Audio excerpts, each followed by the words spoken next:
Welcome to Championing Justice, your personal injury podcast. Join our host, Darl Champion, as he dives into the world of personal injury law, sharing insights on running a successful law firm, engaging with industry experts, and tort law issues. Don't forget to subscribe on Spotify, Apple Podcast, or your favorite streaming platform. Prefer to watch? You can catch the video versions of each episode on our YouTube channel, linked in the show notes. Thanks for tuning in and enjoy the episode.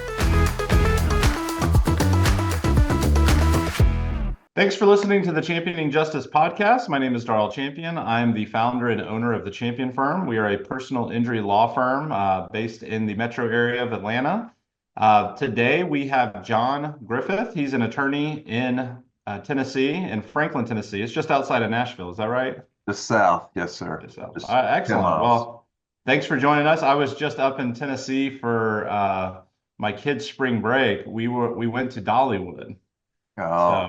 That's great. That was a nice experience. A lot of people ask me, they're like, what is that whole Gatlinburg area like? I'm like, imagine Myrtle Beach in the mountains. That's essentially what it's like. But I'm glad to have you on the show with us and to talk about your background, working in the insurance industry and what led to you, becoming a personal injury lawyer and owning your own law firm. So sure. Let's start just telling us a little bit about yourself. Yeah, I was born in Middle Tennessee. I was raised on really a farm, about a 1,200-acre farm. My father was a lawyer, but also he loved to farm more than he loved to be a lawyer, I think. And just a small town, had a lot of really good people in my small town. I love it. It's still home to me. It's about 90 miles west of Nashville. And then I went to school, wasn't sure exactly what I wanted to do. And then I got out after I graduated. I tried to play football and got a little hurt doing that in college. And then when I got out, I unlucked into a job with Progressive Insurance. And a friend of mine said, hey, we've got an opening over here if you'd like to give it a shot. And I didn't have anything else better going at the time. So I did it. I liked it at first and it was good training. But after a couple of years, I realized I was just really hurting people. I was taking advantage of people and I just got tired of that. So I worked there for about 8 years and then there were just some things that happened, some specific things that really created a desire to change and get out of that industry. So those had a tremendous effect on me. And so I got out and I knew when I went to law school and when I applied to law school that I wanted to be a plaintiff lawyer. I knew it before all of that happened. I didn't figure it out along the way. I went to law school with the intent of becoming a trial lawyer. That's awesome. Yeah. Now tell me a little bit about those experiences at Progressive that kind of shaped your kind of philosophy or your background or caused that need or the desire at least to get out of there and fight for injured folks. Yeah, I got to be careful because I have a lot of friends who are in the insurance industry and I was there for, a number of years and I made a lot of good friends that were my coworkers. And it just, for me, it wasn't the right job. And a lot of adjusters, I think I have a good rapport with a lot of the adjusters because I understand that I always say they're between a rock and a rock. The good adjusters have some empathy, but they can't act on it because they've got certain authority they must act within with the insurance company. So I always say that they're just in a tough position. But I had a situation where a lot of managers are really good people, but some aren't. And so I had one who was pretty cutthroat. And we went into a lady's house that had a claim that was worth every bit of our $250,000 limits. And we settled it for $15,000. Wow. And it involved a drunk driver. It involved her having a fractured hip. And we settled that case. She invited us into her home. And I walked out of there with a release and with my manager, and we were, quote, celebrating afterwards. We went out to Hooters and had some wings and beer after because he was so excited. He's like, man, we saved the company so much money today. And I didn't really feel like celebrating. And the next day that lady called me and she said, Mr. John, she said, it just so happened I got a bill and Medicare's not paying it, and because it was an auto wreck, and it's the bill's a lot more than the $15,000, and I just, can I send that to you? And I said, ma'am, I'm sorry, we are not going to be responsible for paying that bill. And she hung up, and then she called me later that day, and she said, or the next day, and she said, John, I don't know how you sleep at night. She said, I trusted you. I invited you into my house. I sat down with you. You talked to me and you said this was a fair deal. And I know now that it's not. And then she ended it with, I don't know how you sleep at night. Click. And that night I didn't sleep and I thought about it and I just thought, man, I just don't feel like my soul's in a very good place right now. And so I went to a payphone. This was back in 1992, one or two. And I went to a payphone because I didn't want my phone call to be tracked from anything. And I called her and I said, you need to go see this lawyer in Canton, Georgia, and you need to tell him everything that happened, and you need to tell him how much hydrocodone you were on at the time and get that reversed because that's just not fair to you. But this conversation never happened. So she did, that lawyer did, and it wound up being very good for her in the end. But that was the story that just kind of, at that point, I just had the desires like, I got to get out of this business, man.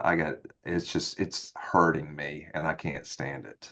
Yeah. Now, was this in Tennessee where you were working as an adjuster? Nope, I was in Georgia. I was in North Georgia, Okay. working a lot in North Georgia, and anyway, it was uh, a interesting time in my life, but it's the only time I really lived out of the state of Tennessee. I've been in Tennessee my whole life, but yeah, I was actually based in Cartersville for a while, and I was responsible for all of North Georgia territory. Yeah. Very familiar with that area. Our main office is in Marietta, but we've got a satellite office in Woodstock, which is just right by Canton. Yeah, Highway 20 ride, right? Yeah. I Yeah. lived in Cartersville, Yeah. which has We now grown like crazy. Yeah, the whole area has grown like crazy. So you go to law school, you decide I want to be a plaintiff's lawyer. Did you become a plaintiff's lawyer right after law school? Right out of law school, no question about it. Well, actually, that's not true. At first, I worked while I was in law school. I had the good fortune in Tennessee. They have a Supreme Court rule that allow third or fourth year law students to work under the tutelage of a public defender or district attorney. So I worked for the district attorney in my hometown, Humphreys County, Waverly, and so I was trying cases, and then I was driving to law school at the end of the day. I went to school at Wow, night, and so I would try a jury trial. It's a criminal jury trial, a DUI trial, and then the assistant DA would call me. Well, congratulations, you got a verdict, or man, unfortunately, the jury was hung, or they found a defense verdict, and I'm like, man, and it was just so cool driving into law school and all these guys hanging out outside before class. And they say, what'd you do today? I said, not much, just tried a jury trial. And they're like, what? What are you that's talking awesome.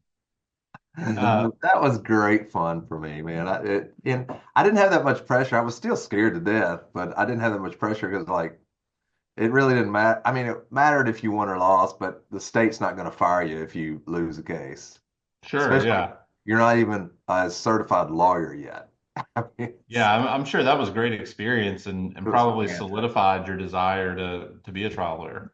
Yeah, and I realized that it before I got my law degree, I realized that I could try a case, not well, but try a case and just be myself. And it kind of, trying a bunch of jury trials before I got my final law license, and was admitted to the bar was a great one of the best things that ever happened to me. I think a lot of people should do that. They should work for the DA's office and just get to try cases on the state's dime. It's a great Yeah. opportunity for lawyers. Yeah, no, for sure. I mean, I'll tell you, I went to law school with the desire of being a criminal defense lawyer, and I thought maybe I would do that, and maybe also practice some plaintiff's personal injury law. I grew up in a kind of medium-sized town in North Carolina. We there weren't big law firms where I grew up. Most people were doing divorces, wills, criminal, like they were doing everything. So I didn't know that you could, I mean, I just didn't know you could specialize in being a plaintiff's lawyer. Yeah. We had one or two lawyers that would show up on TV, but it's not that, it's still not that common in North Carolina. Yeah. Although it's certainly getting there like it is in a lot of other states. So when did you start Griffith Law? Um, well, I started working after I got licensed for my father, and he was working in a small town in Waverly and doing a little bit of everything that you were talking about, just a jack of all trades, master of none.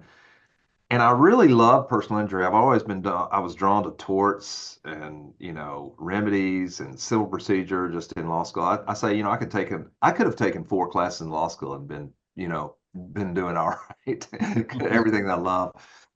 But my dad had represented this man for years in criminal cases, done a will for him, and then his wife got killed in a car wreck, and she went to Nashville. He went to Nashville and got a lawyer, and I Hmm. was like, man, why would he have done this? Um, why would he have done this when you've got the relationship with him? And he said, well, everybody wants a Nashville lawyer for their big cases. After that, I moved to Nashville. And that was tough leaving my dad, but I started working for a large personal injury law firm. And then I had a law partner, a guy that I met in law school, and we formed a law firm. And it worked out really good for the first 10 years or so because he did workers' comp and we did tons of workers' comp and I did all the personal injury. So we really didn't have to advertise as much, Mhm. which was nice.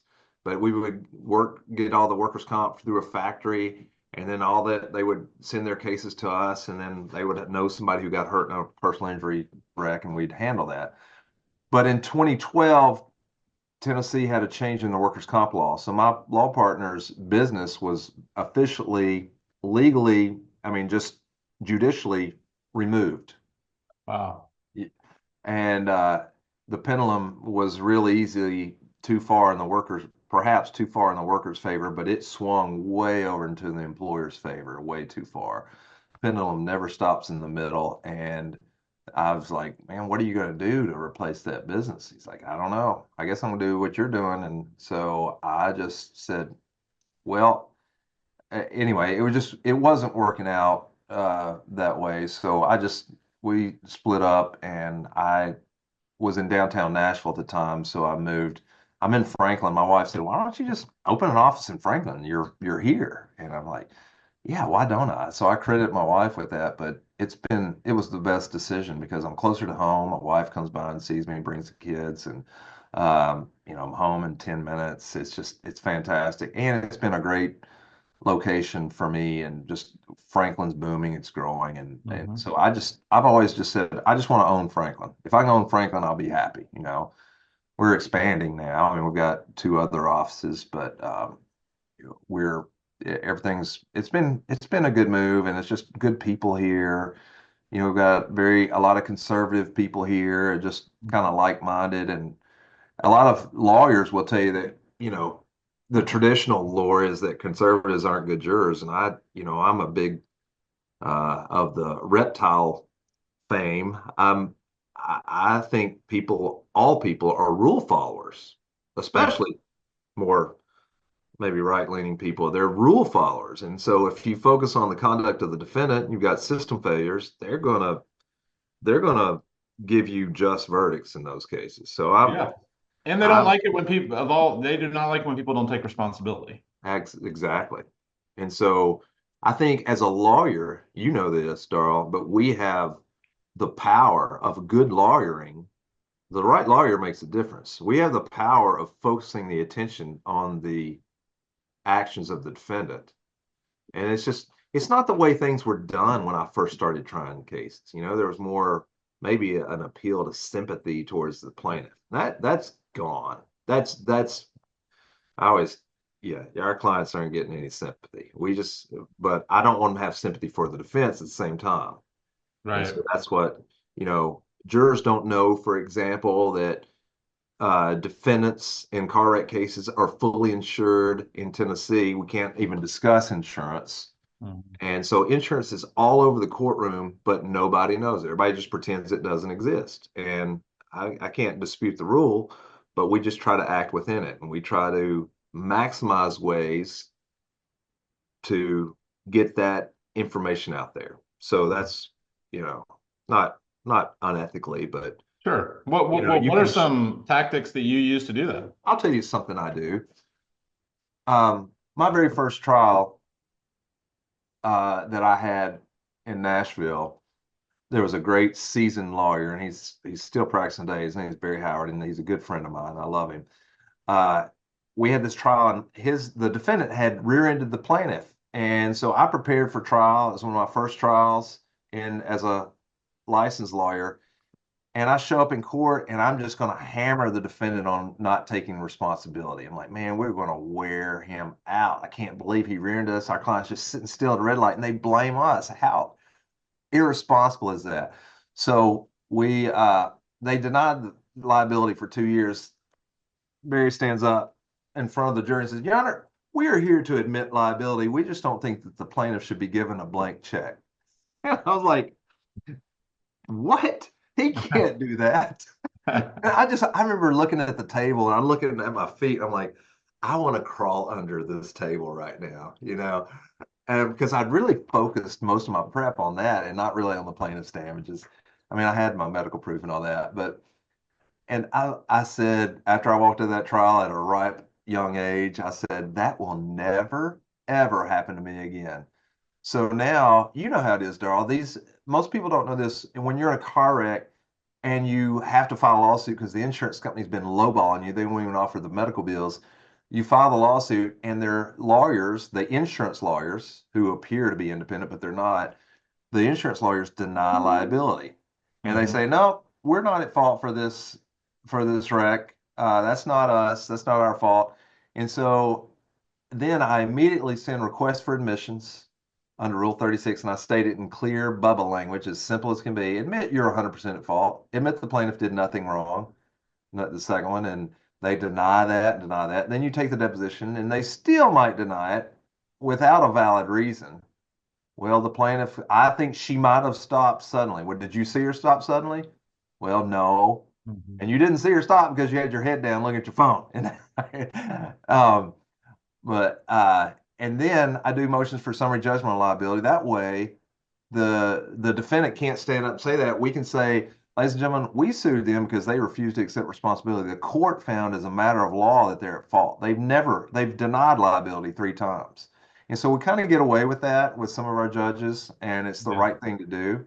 And that way it just takes away that altruistic false attitude that they portray is like, oh, we, we are so sorry we did this. The plaintiff is just being so greedy. They want billions of dollars for it. We take all that crap away, Mhm. and that so just really focus on that.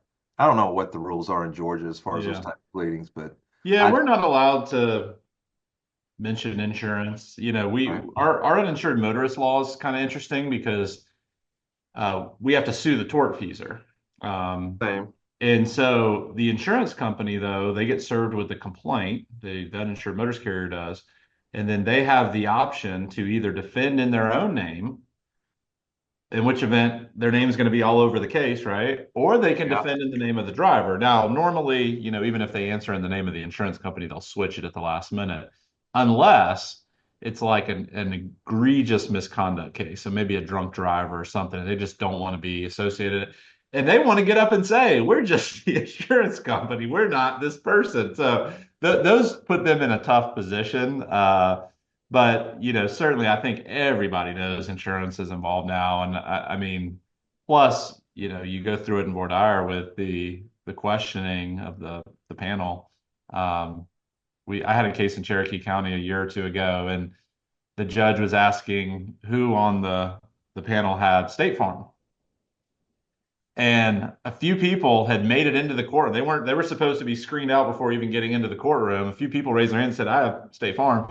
And the judge said, you got to go down to courtroom 3. That's an all-state case. Oh my And gosh, I was like, well, man. I guess the defense lawyer is not going to say anything about that. But, again, I think everybody kind of knows. And but to your point though, we do deal a lot with the last minute admissions of fault, and they try and come to court and act like they're, sorry and have been sorry all along. We file motions in limine on that though too, that sort of prevent them from acting like they've accepted responsibility all along. Yeah. Yeah. That Well, they it may helps if open the you can. door.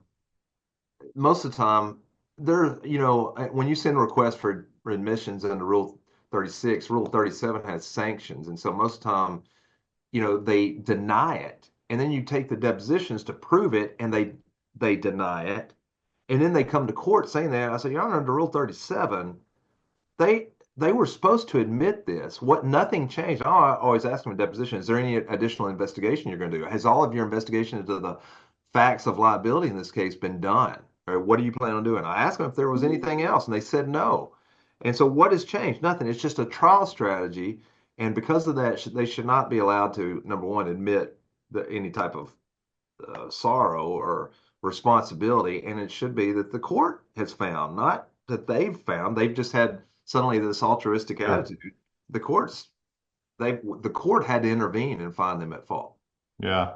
Well, and we certainly have some cases too where the defense attorney has admitted fault in the answer, and you get the defendant in a deposition and they try and act like it wasn't their fault, which is kind of an interesting scenario that comes up occasionally.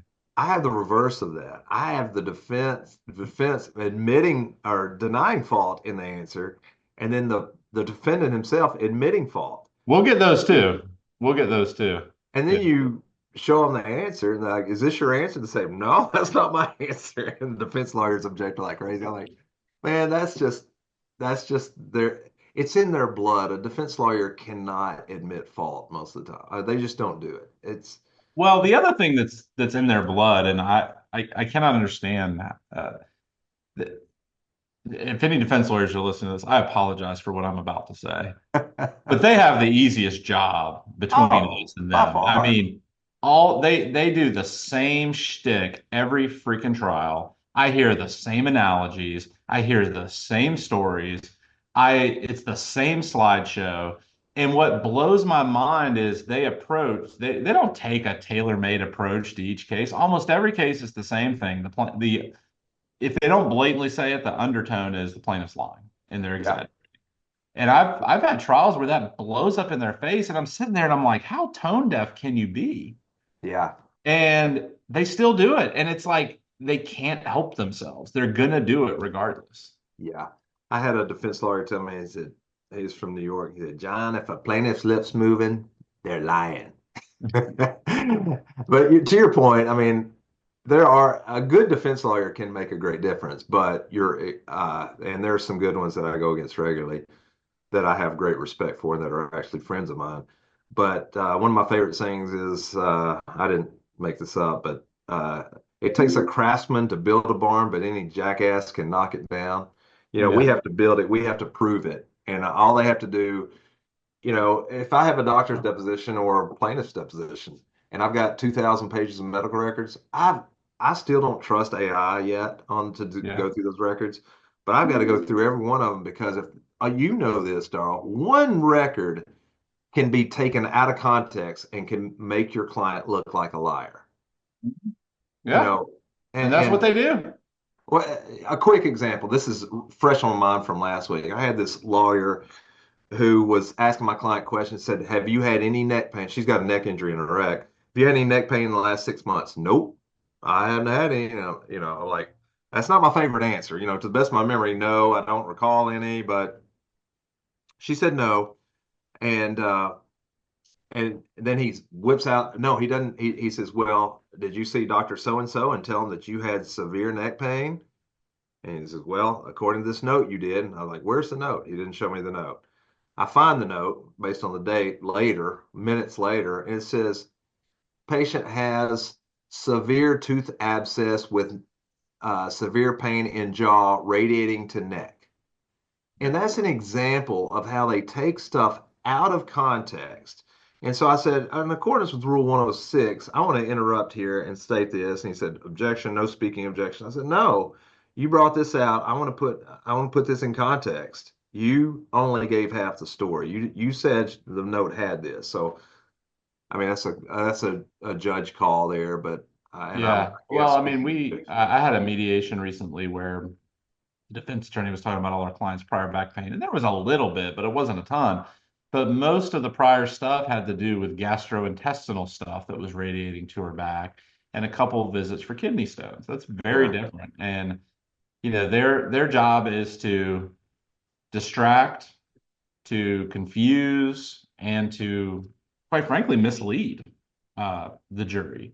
Yeah. And I think that's where when they get caught doing it, that's where these verdicts blow up in their face and they act like, "Oh my God, how did this happen?" It's because you But were you're right. lying. In jury selection, I think every trial I have, context is always an issue. And I have some pictures that I took in New York.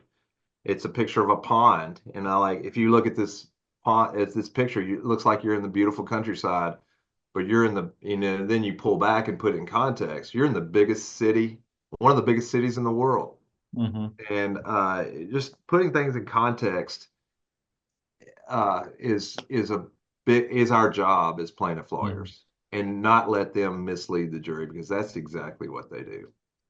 I want to talk about your law firm and how you've built it and kind of your approach in a second, but I want to come back to the whole insurance industry experience and kind of your knowledge of it. Were you doing pre-suit? Were you a pre-suit adjuster or were you a litigation adjuster, or did you work in both? I worked in both. I did pre-suit, and I was a pretty good claims adjuster as far as handling lots of volume. Progressive taught me well, and then I went to another law firm I mean, another insurance company while I was in law school, and I had more experience than a lot of those guys who were newer, and I'd had years of experience. So I got rewarded by being given more claims than anybody. I mean, you got punished for handling. The reward for doing great work is more work. Yeah, that's right. So, but I was on the litigation team, and so we would have the proverbial roundtable discussions and evaluation of case. There would be the claims president of claims. There would be all the claims attorneys, four or eight of them, depending on how many showed up. And then I was on that team, and then we would sit there and evaluate cases, and each claims manager, along with the adjuster, would bring in and present the case that they were seeking authority on. Hmm. And we learned about reserve settings, those type things, learned about how insurance companies evaluate claims. Had a little bit of that with Progressive, where I'd work with their attorneys and legal counsel. But um, what people need to know, what attorneys need to know, is when you're preparing for mediation, and you know this, Darl, it's nothing deep for you, but the amount of money that was decided to be offered at mediation was determined a month ago. Hmm. And so because of that, we get our mediation packages in, try to get them in very early and usually I'll send the mediation demand or packet. It's usually just I'll send it sometimes to the defense lawyer. I'm like, hey, this is what we're asking for. I don't Interesting. I Yeah. don't put everything in there. I mean, I don't put our Sure. subrogation in there. But I'll put strengths and weaknesses. I mean, I'm going to hold back the things obviously I don't want the insurance to say, but I'll put weaknesses in there because the insurance lawyer, he's already discovered them. He knows it. They know it. This is not, as someone once said, this ain't And fun. I think too, when you acknowledge some of the weaknesses in your case, it gives you credibility. Yeah, yeah.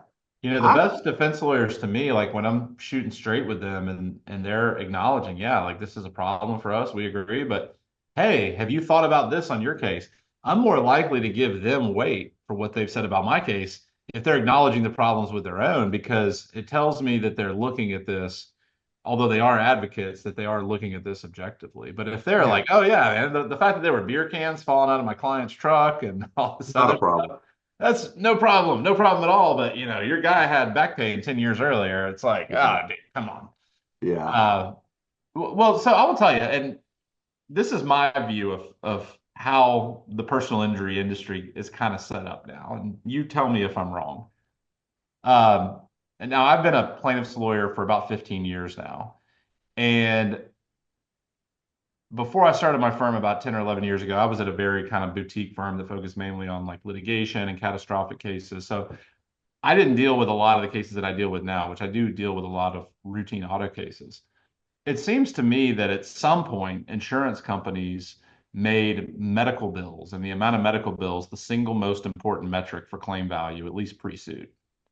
Yeah, I don't disagree with that. And it seems to me that what that has led to is a cottage industry of lien treatment, medical funding, and certain attorneys, not all of them, because lien treatment and medical funding is valuable for a lot of clients. But there are some lawyers who I think abuse that, Yeah. and whose sole goal is because they're running volume. They're, hey, I just got to run this volume. Their sole goal is to let's try and get these medical bills close to what the policy limits are. And the insurance companies seem to play that game too because those are often the only claims they pay. We've gotten to the point now with State Farm, for example, we're like, why are we even sending pre-suit demands? Because, we'll have a case, clear liability, horrible wreck, ton of property damage, 30,000 in conservative medical bills. Like these aren't inflated bills at all. These are very reasonable and customary bills. You'll get a $10,000 offer. Yeah. And It, you're like, what? So what is going on in the insurance industry? Do you have any perspective on that? well, I have a lot of concerns because I know in Georgia, you guys, they just passed a collateral source bill that I think is terrible. And it's been attempted here in Tennessee. And it was taken up to our Supreme Court. And I thought there was a chance we could lose it, but we hung on pretty strongly to it. But it doesn't mean it can't be changed legislatively. So I'm always worried about that. There have been cases where the bills in one of my client and several of my clients' cases were so inflated. I chose not to push those bills because I think I'm worried about being the goose that kills the golden egg. I think that, what happened in Tennessee or Georgia could happen in Tennessee, and I don't want that to happen. But I think some lawyers have such disregard for that. They think have some entitled right to have an MRI that's worth $18,000, a standard MRI. I just think that's stupid and unreasonable. And I've actually had an independent doctor go back and lower values on things. And that would help our credibility. Like, yeah, I don't think those bills are reasonable. I think a third of that bill is reasonable. And that worked out really, really well for us. But as far as the insurance companies playing the game, I mean, insurance companies hate us. I mean, you know how it is. There's just nothing they like about us. The sad thing about an insurance adjuster is they don't realize that the way the insurance company wants to treat guys like you and me and our clients and plaintiffs is the same way they want to treat their own employees. These employees are just overhead to them. They don't like wasting money on claims. I have a case right now where my clients, car wreck case, are State Farm adjusters, Oh man. and it's a State Farm UM policy, and they're getting lowballed like crazy. Oh man. No good deed goes unpunished, right? No, it's crazy, and I mean, what I can't figure out is, the problem with insurance companies to me is they've commoditized claims handling. And from my point of view, it's all about metrics, data. What are the bills? What are this? And so if you're on the plaintiff side and your goal, if you're running a volume firm, a lot of these firms don't want to try cases and don't want to work them up for litigation. They just want to flip them as quickly as possible. So they're trying to reverse engineer this, whatever algorithm is the insurance company's using, which again, the crudest way to do it is just, hey, let's get a large bill. And so that's my perspective, at least on what's gone on in Georgia a lot, because I do hear a lot of my defense lawyer friends complain about, oh, well, these bills are inflated, these bills are high. And I've been the first one to criticize that practice and say, yeah, it exists, but it's a two-way street. When you're trying to get claims settled and you're the insurance company, you've indicated to people the only way to get the claim settled is to do this. And then you reward the law firms by paying their $25,000, $50,000 policy limits demands on those claims. Yeah. Everybody with if everybody with a $25,000 policy limits case gets, regardless of what happens, whether it's hospital, urgent care, or whatever, and then they get an MRI, an epidural, and some physical therapy, and then, maybe some other injection, but the bills are, 18 to 20, those claims are getting paid all day long by State Farm and others if the limits are 25. But when we've got the clients treating conservatively and the bills are lower, we're getting punished. And I see this time and time again where our pre-suit offers are just insane on a lot of cases. And that's why it's like we just need to file suit on all these cases. And then Yeah. normally and I will say Progressive's one of them. Progressive's one of these insurance companies that as soon as it goes to litigation, we're getting a call from somebody and the demand's going up pretty quickly, or the Yeah. offer's going up pretty quickly. State Yeah. Farm, eventually. I think one of the biggest frustrations that I deal with are in-house counsel for insurance companies. Do y'all have that in Georgia? Yeah, yeah. State I Farm, I think it's Progressive. Yeah. unethical. I don't think their lawyers are unethical, but I think it's just unethical to have the appearance of a lawyer. You know, they have the law offices of Julie Schmooley, whoever. Yeah. And like it looks like every other law firm that's independent, but it's not. These people are basically, well, they're all on the dole of the insurance company. Everything is paid for by the insurance company. It's a legal fiction that's set up by an insurance company. And nobody knows this. And who really doesn't know it are the people they're defending. And so who is a lawyer going to represent the person that's, I mean, more zealously and take direction from? The person who uh, pays them or the client who's just another insured that they've been forced to represent? Hmm. I just, I just think there's an ethical problem with that. And the other problem is the insurance companies have a scorched earth policy. There's no cost of defense that they have to consider. Like another, if they had outside counsel and they said, well, yeah, this is a complicated case. There's 8 defendants. You know, we're gonna have to spend 20,000 on this. Let's just go ahead and offer whatever. Now that'd be better for plaintiffs, of course, but it's just a real way of doing business. Yeah, I'm with you. And I think a lot of, I mean, these in-house staff counsel, captive counsel, whatever people call them, they are, they almost universally view the adjusters as their clients. Now they may say, "Oh, well, yeah, I know who my client is. I don't need you to tell me who my client is." It's like, come on, you're with that adjuster on every single claim, and you know that adjuster well. You don't know the insured, Yeah. and I do think it leads to a lot of problems. Tell me about Griffith Law. Tell me about your firm and how y'all are set up and how you've been so successful. I was on your website. Y'all gotten some great results. It looks like y'all have a great group of people there. You know, we started in 2016. It was just me and one other lawyer and one paralegal, and we're over 30 employees now. Wow. Um, but that can just be a large payroll if you're not careful, you know. But we've grown pretty significantly year over year, and I've just been very thankful. A couple of things have been important along the way. Number one, our core values of who we are, you know, honesty and integrity, superior legal services, excellent client communication, and team first attitude. You know, I had a former firm where people were fighting and I really didn't have control to get rid of them. And I hated to go to work some days. I'm like, man, I would like to have the freedom to hire and fire who I want and to have the type of culture here that I really want to develop and cultivate. And to me, I hire culture over aptitude all the time. Yep.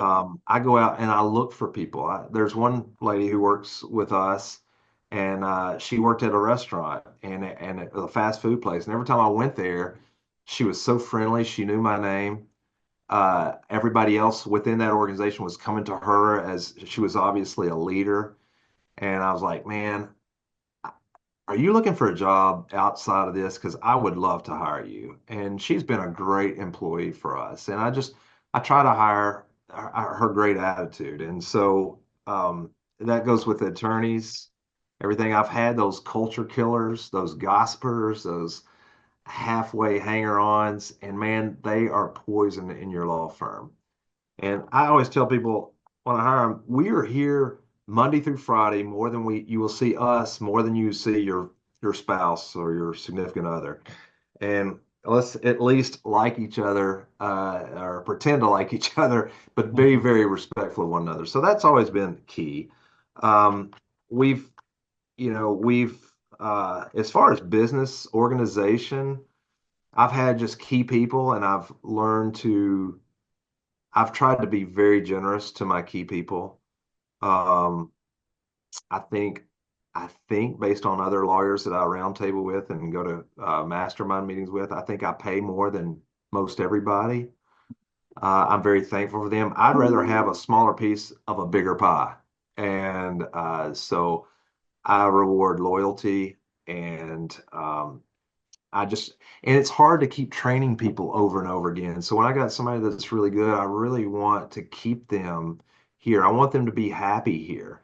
I mean, you can't make everybody happy, but it's just our general attitude and demeanor and our core values. I mean, we have a very Christ-centered firm, and that's not for everybody. I don't push my religion on everybody, but I try to live my faith, and I try to treat others the way that I want to be treated and the way that I think everybody should be treated. So that rubs some people wrong. I don't care. Go start your own firm. I mean, that's your prerogative, and you have the right to do that. But it's really been good for us, and I have some wonderful, beautiful souls working here, and I'm just very thankful for every one of them. Well, excellent. Well, what's been some of the keys to your success in getting cases? Because that's a big challenge for personal injury lawyers, especially. I don't know how the market is up in the Nashville area, but like Atlanta is just booming with advertising lawyers everywhere. Oh It's yeah, it's harder and cutthroat. harder Yeah. for small guys like us to, get cases. We still do, and we've been successful, but it's competitive out there. It's extremely competitive, and it's amazing the money we spend on marketing and our efforts that we do. So, number one, I think you have to have an attitude within your firm, your whole firm of marketing. So I just naturally love people. I hope that that's always an authentic Hmm. trait that I have. But when somebody's calling, I always say new clients are the lifeblood of our firm. Without them, you're either growing or you're dying. You're never staying the same. You're one of the two. So I still meet with a lot of potential clients. I had a hard time at first delegating that to other lawyers, but I Hmm. spend a lot of time training my lawyers on our way of doing things, the Griffith Law way. And once I feel like they're sufficiently knowledgeable, excellently taught, then I will let them do that. And people don't have a problem meeting with my lawyers. I used to think everybody wanted to see the man on the wall, but that's not true. Hmm. And I can't see everybody. I'm like this vessel. I can only carry so many ice cubes, at the end of the Hmm. day. So I'm trying to do that. One thing that's helped us business wise, though, Darl, I'll tell you, I always felt like there's always issues in business. There's always Hmm. issues. And I always felt like I was, the man at the dam. And there's a leak here, I'm plugging it here, plugging there, and I'm using my toes. And then we get those plugged, and then there's another one. Then that's the old one spouts up again. And the thing that's helped us get around that or work with that is EOS. Have you ever heard of that? I have. I've read part of the book Traction, so I'm Traction familiar with Gino that. Wickham. I went ahead and hired an implementer 3 years ago, and I've got a great executive team, leadership team, and I've given them lots of autonomy, lots of power to make decisions. I don't want to make every decision. You know, I will tell you, it's hard, and what people don't realize is the decision fatigue that goes along with that. yeah. And it's not just us as lawyers, Darrell. I mean, that's a complicated part with just spending time making legal decisions, but just any business owner. You've got as your business grows, you have the same problems as a guy who owns a hardware store or a coffee shop. We have the same issues that there, and EOS helps uh, differentiate and specialize in certain things and gives different people uh, authority to handle those issues. And it's just a coordinated way to do it. I highly recommend it. We have grown probably 30 to 35% year over year. And I attribute most of that to EOS. I really do, because John's not in here pulling his hair out with 50 things that I've got to do everything. So finding that balance, because your leadership team does take on a lot more responsibility. So they need to be compensated for that. They need to, it's hard figuring this all out. But with Yeah. EOS, it's made it so much easier. And my only other advice would be hire a facilitator to do that. They're expensive, but I think they're way worth it because I don't trust the fact that my procrastination, I'd put it off and like, it's not that important, Yeah. Now every day, this clock is ticking, man. It's Yeah. the time, the sands in the hourglass are running. And Now, when you say a facilitator, is that somebody that helps you kind of like get it off the ground, or they stay with you on an ongoing basis, or both? it's an EOS facilitator. So we have our guy, David King. He's fantastic. I just love him. But we meet at the 2-day annual meeting where we do 2 days of just, you got to block everything else out. And it's always at a terrible time. There's never a good time, but you plan it early in advance. And then every quarter, we just had ours 2 days ago. You have your quarterly meeting and you set goals at the annual and then you just monitor your goals and you set rocks or big goals and you just follow those. And for example, I've got 30 employees and every employee's got 30 or 2 or 3 goals a quarter, or at least one. Well, that's six, and they're things that are designed to advance your company forward and make you better, make you a better marketing person. Um, and if every quarter you're getting 120 to 180 to 200 things done that advances the company, it works. I'm just telling you, Mhm. it works. It takes a lot of work, and I didn't think that I could ever get it done. And nothing's perfect, but we had less issues this time than we ever had. That means that we're getting ready to have a bunch. There's always, an ebb and a flow, but everything's working. I really trust my team. They're good people, and we're expanding our leadership team. That's one thing we discussed, bringing more people in because we're growing. So anyway, I just don't mean to get off on that, but it's Yeah, that's great. That's highly, always, I mean, I think as a law firm owner, I mean, the challenge for me has always been, I started my firm 11 years ago. It's just me and then a paralegal, and then just kind of grew from that. But it's always I used to be really anxious about adding people because the thought of adding fixed overhead when you've got a contingency fee-based practice uh, is very stressful. And there's always this question in debate that I have and other colleagues of mine have that, are in a similar position is what's like the sweet spot, where you're like hitting the right stride from a profitability standpoint, uh, or are you going to get diminishing returns by adding more people?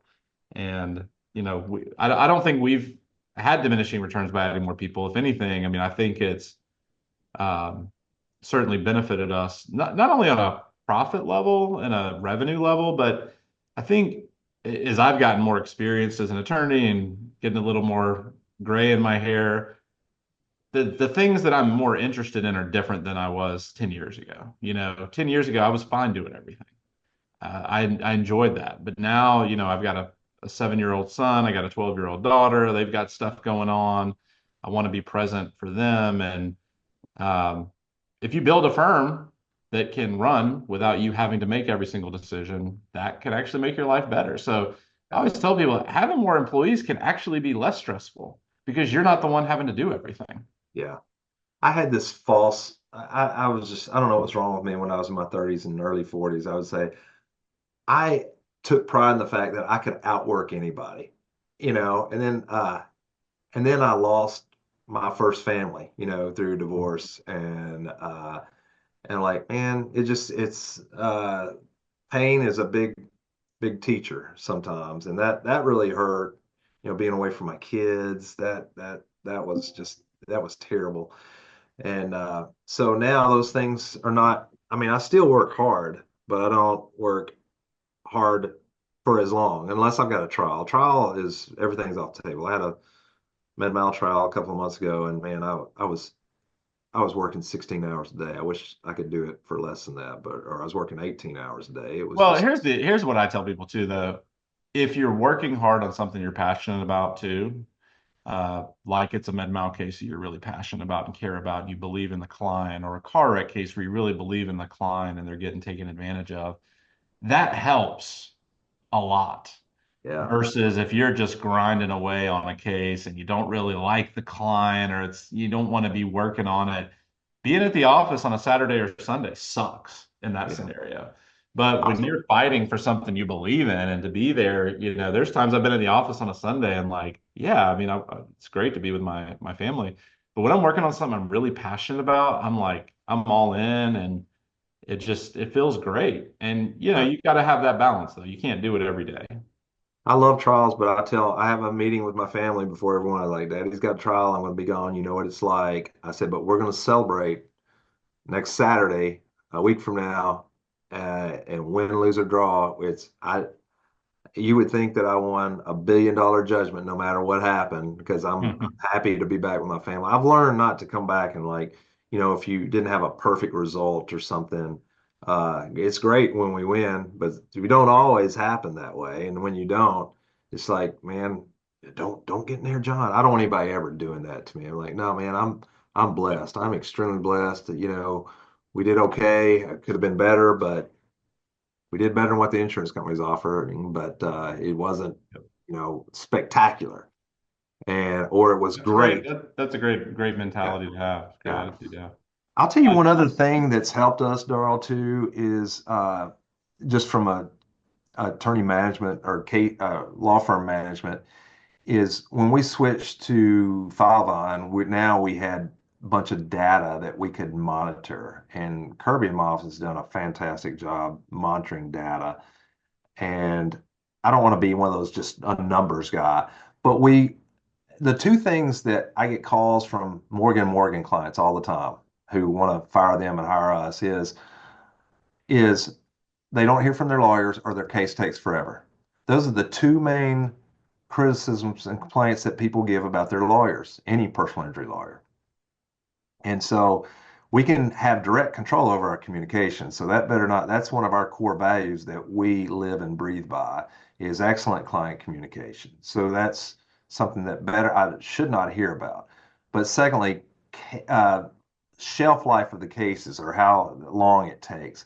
We have really focused on that, and we found the gaps in our litigation procedure timeline, and we've really worked hard to decrease those gaps, and we're making significant strides in that. For example, the time between party depositions and medical proof was over a year. Now we're getting that down to about 6 or 7 months, and sometimes there's valid reasons why you can't do that. The client's not an MMI, we file suit really early, but really focusing on that makes you more profitable and the clients are happier. Yeah. But a Well, lawyer and can, here's the other thing that I tell people all the time too. We're not a churn and burn firm. It sounds like our firms are very similar. yeah, We do want to keep our foot on the gas though, because if you've got a bunch of cases languishing, that affects your ability to take on new cases. Because you start yes, looking at the case numbers that, John's got 50 cases or how many ever, and that's kind of at the max that you want them to have, but a lot of them are just kind of sitting there.